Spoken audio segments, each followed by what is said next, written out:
இரவு நாம் காணும் கனவுகள் அவை வெறும் கற்பனையா அல்லது அதற்கு பின்னால் ஏதாவது அர்த்தம் இருக்கிறதா?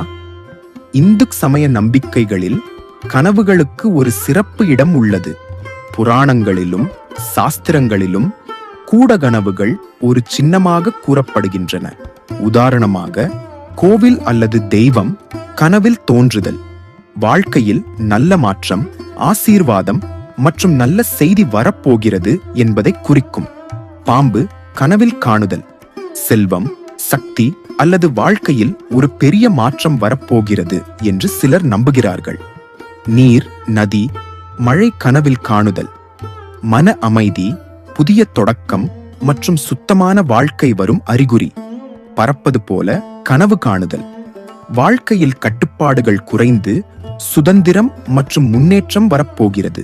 பூ அல்லது மலர்கள் கனவில் காணுதல் மகிழ்ச்சி, நல்ல செய்திகள் அல்லது குடும்பத்தில் சந்தோஷம் வரப்போகிறது. குழந்தை கனவில் காணுதல் புதிய வாய்ப்பு, புதிய திட்டம் அல்லது குடும்பத்தில் சந்தோஷம். தங்கம் அல்லது நகை கனவில் காணுதல் செல்வம், லாபம் அல்லது வாழ்க்கையில் முன்னேற்றம். இறந்தவர்களை கனவில் காணுதல் அவர்கள் நினைவுகள் அல்லது சில சமயம் முன்னோர்களின் ஆசீர்வாதம் என்று நம்பப்படுகிறது. பாம்பு கடிப்பது கனவில் காணுதல் சில நம்பிக்கைகளில் இது திடீர் அதிர்ஷ்டம் அல்லது பணவரவு வரப்போகிறது என்பதை குறிக்கும். மலை ஏறுவது கனவில் காணுதல் வாழ்க்கையில் முயற்சியால் பெரிய வெற்றி கிடைக்கும் என்ற அர்த்தம். ஆனால் கனவுகளை எப்போதும் பயப்பட வேண்டாம். பல நேரங்களில் நம் மனதில் இருக்கும் எண்ணங்களும் நாம் நாளில் அனுபவிக்கும் விஷயங்களும் இரவில் கனவாக தோன்றலாம். அதனால் நல்ல கனவு வந்தால் நன்றி சொல்லுங்கள்.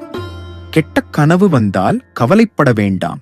ஏனெனில் நம் வாழ்க்கையை மாற்றுவது கனவுகள் அல்ல, நாம் செய்யும் செயல்கள்தான். அமைதியாக தூங்குங்கள். நல்ல எண்ணங்களுடன் நாளை தொடங்குங்கள்.